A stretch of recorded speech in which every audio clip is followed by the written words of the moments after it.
वाल्मीकि रामायण में राम सेतु का जिक्र है। रामायण के अनुसार भगवान राम सीता को लेने के लिए लंका जा रहे थे। बीच में समुद्र था। तब राम की वानर सेना ने पानी में पत्थर डाल डालकर राम सेतु का निर्माण किया था।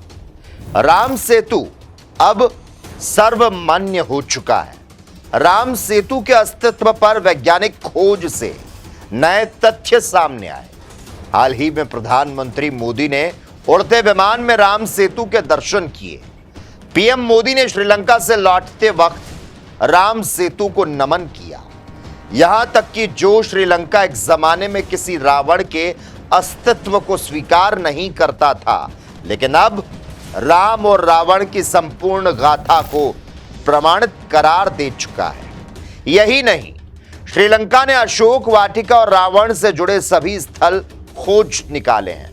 1993 में अंतरिक्ष खोज एजेंसी नासा ने पहली बार रामेश्वरम के धनुषकोडी और श्रीलंका के बीच राम सेतु उर्फ एडम ब्रिज का चित्र प्रामाणिक रूप से जारी किया था। बाद में और भी अनेक चित्र आए जो साबित करते हैं कि विश्वकर्मा के पुत्र नल नील ने 6 टापुओं को जोड़कर राम सेतु बनाया।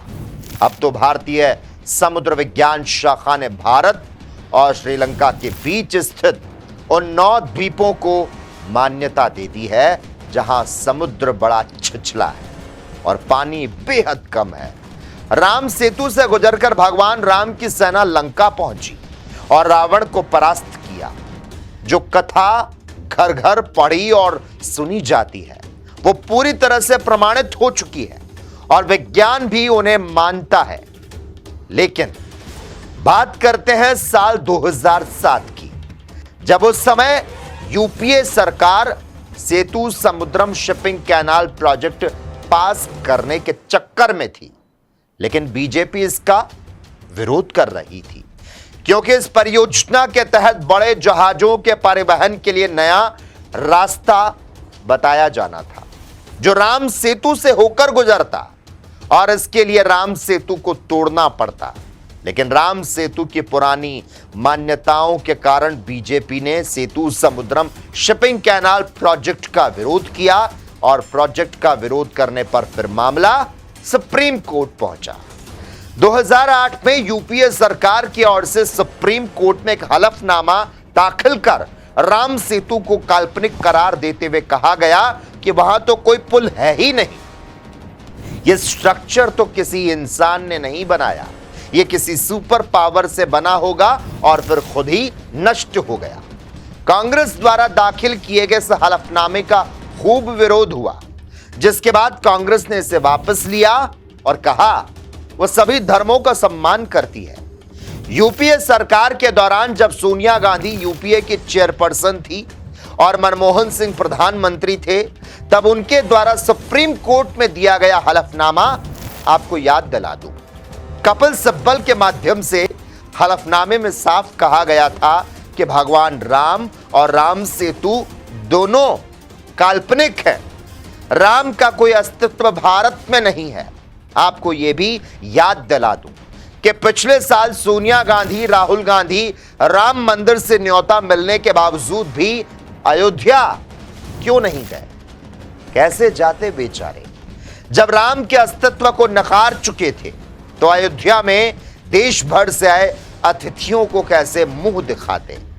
अब रामेश्वरम से समुद्र के ऊपर एक रेल पुल बना है जिसका उद्घाटन प्रधानमंत्री मोदी ने किया है।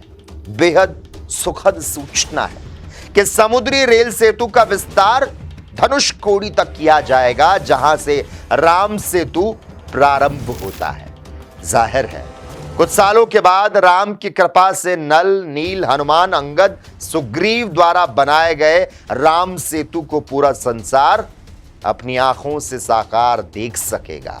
रावण का वध करने के उपरांत विभीषण ने भगवान राम और पूरी सेना को पुष्पक विमान से अयोध्या भेजा और न भेजते तो भरत प्राण त्याग देते।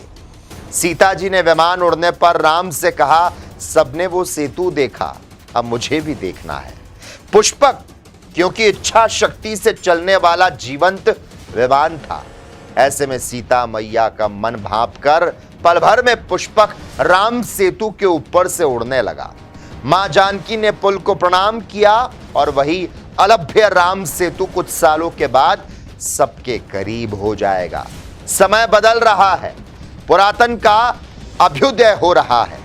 एक गीत याद आ रहा है, दुख भरे दिन बीते रे भैया, अब सुख आयो रे, रंग जीवन में नया लायो रे।